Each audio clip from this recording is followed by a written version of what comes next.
আজকে দেখাবো ডাল পুরির আইটেম।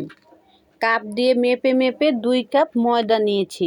আপনারা চাইলে ময়দার পরিমাণটা বাড়িয়ে কমিয়ে নিতে পারেন। এখন নিচ্ছি স্বাদ মতো লবণ, তারপরে নিব এটা হচ্ছে সাদা তেল, রান্নার সাদা তেল। এই যে তেলটাকে কিন্তু আমি হাত কোষ করে নিয়েছি। আপনারা চাইলে এটাকে টেবিল চামচ দিয়ে মেপে মেপে নিতে পারেন। লবণ, তেল এখন সুন্দর করে ময়দার সাথে মিক্স করে নিব। এটা যখন আমার মিলানো হয়ে আসবে এই পর্যায়ে আবারও আমি হাত কোষ করে আমি পানি দিয়ে বেটারটাকে গুলে নিব। আমরা যারা মা বা গৃহিণী আছি আমরা কিন্তু হাতের মাপটাই ভালো বুঝি। এই যে আমরা হাত দিয়ে পানি নিয়ে হাত দিয়ে তেল নিয়ে সব কাজ করতে পারি, হাতের ব্যবহারটাই আমরা ভালো বুঝি। আবারও পানি নিচ্ছি যে আমার বেটারে কি পরিমাণ পানি লাগবে। খুব সুন্দর করে আমরা যে দৈনিক রুটি বানাই এরকম একটা বেটার তৈরি করতে হবে। এই যে বেটারটা আমার হয়ে আসছে, এই পর্যায়ে আবারও আমি হাতে তেল নিয়ে বেটারের উপরে ভালো করে মিলিয়ে 10 মিনিট রেস্টে রেখেছি। এটা হচ্ছে ধনিয়া পাতা, কাঁচামরিচ কুচি। এই যে ডালগুলোকে আমি একদম শুকনা শুকনা করে ফেলেছি। আপনারা চাইলে ডালগুলোকে একটু আনামানামও রাখতে পারেন। কিছুটা নিয়েছি শুকনা মরিচ, আমি এখানে 2 রকম মরিচ অ্যাড করেছি, শুকনো মরিচ, কাঁচা মরিচ। আপনারা চাইলে কিন্তু শুধু শুকনো মরিচও দিতে পারেন। আমি 2 ধরনের মরিচ অ্যাড করেছি। দোকানের মামারা কিন্তু ডাল পুরিতে ধনিয়া পাতা দেয় না, আমার বাসায় ছিল তাই আমি দিয়েছি। যেহেতু আমি নিজের হাতে বানাচ্ছি ধনিয়া পাতার গ্যারানটা আমার কাছে ভালো লাগে। আর ডাল পুরিতে ধনিয়া পাতা দিলে আমার মনে হয় যে টেস্টটা একটু বেশি বেড়ে যায়। এটা একদম আপনার জন্য অপশনাল, আপনি চাইলে ধনিয়া পাতা ব্যবহার করতেও পারেন আবার নাও দিতে পারেন। বেটারটাকে আবারও আমি ভালো করে মথে নিচ্ছি, খুব সুন্দর করে এখন আবারও মথে নিচ্ছি। তাহলে কিন্তু আমার রুটিটা আমার পুরিটা খুব সুন্দর ফুলকো ফুলকো হয়ে আসবে। এই পর্যায়ে আমি এই যে সামান্য অল্প অল্প করে লেচি কেটে নিচ্ছি।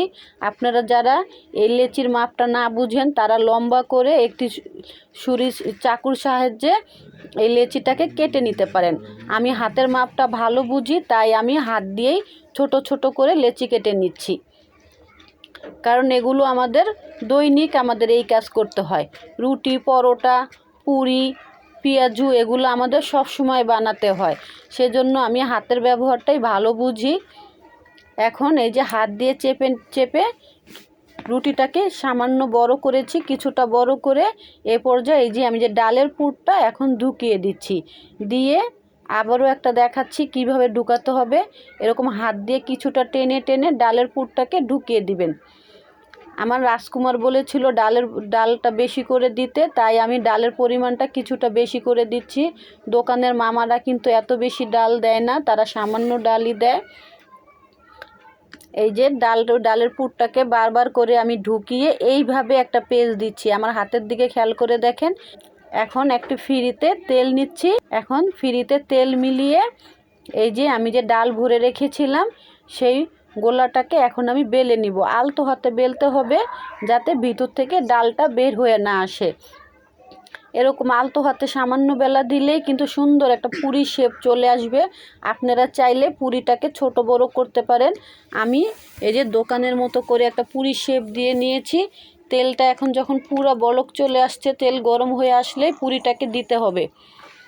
এই যে যখন এক সাইড ভাজা হয়ে আসবে এ পর্যায়ে এরকম খুন্তি দিয়ে চেপে চেপে দিতে হবে, তাহলে পুরিটা খুব সুন্দর আপনার একদম ফুলকো ফুলকো হয়ে ভাজা হয়ে যাবে।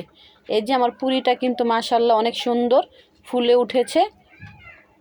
যখন একটা সাইড যখন আমার ভাজা হবে আমি আবারও দেখাচ্ছি আরেকটাকে দিয়ে খুন্তি দিয়ে এইভাবে চেপে চেপে দিলে পুরিটা খুব সুন্দর একদম তেলের পিঠার মতো ফুলে উঠে। দোকানের মামারা কিন্তু এইভাবেই পুরি ভাজে, দেখবেন বড় চামচ দিয়ে তারা চেপে চেপে ঢুকিয়ে দেয় তেলের ভিতরে, তাহলে পুরিটা সুন্দর ফুলে উঠে। পুরিটা যখন আমার লাল লাল করে ভাজা হয়ে আসবে এই পর্যায়ে আমি নামিয়ে নিব। আবারও আরেকটা পুরি আমি উল্টিয়ে দিচ্ছি, দিয়ে এটাকেও চেপে চেপে নিব। কিছুটা সময় নিয়ে ভাজলে পুরিটা একদম খেতে মচমচা হবে এবং একদম ফুলকো ফুলকো হয়ে যাবে। চুলার আঁচ কিন্তু মিডিয়াম করে দিতে হবে, হাই হিটে দিলে কিন্তু হবে না। দোকানের মামারা অনেকগুলো পুরি একসাথে ভাজে, সেজন্য তাদের চুলার আঁচ কিন্তু হাই হিটে থাকে। আর আমরা তো অল্প নিয়েছি, সেজন্য আমাদের চুলার আঁচ মিডিয়াম থাকতে হবে। তাহলে পুরিটা খুব সুন্দর একদম ফুলকো ফুলকো হয়ে আসবে। এখন এই শীতকাল দোকানের পুরি না খেয়ে ঘরে যদি এরকম পুরি বানিয়ে খান, একদম তৃপ্তি করে পুরি খেতে পারবেন, সবাই মিলে খেতে পারবেন। ঝালের পরিমাণটাও বোঝা যাবে কীরকম খেতে চান, বা ডালটা কি বেশি দিবেন না কম দিবেন। নিজের ঘরে বসে এরকম অল্প টাইমের মধ্যে অল্প কয়েকটা উপকরণ দিয়ে গরম গরম একদম মচমচ ফুলকো ফুলকো পুরি খাওয়া যাবে। সাথে যদি চা হয় তাহলে তো কোনো কথাই নেই।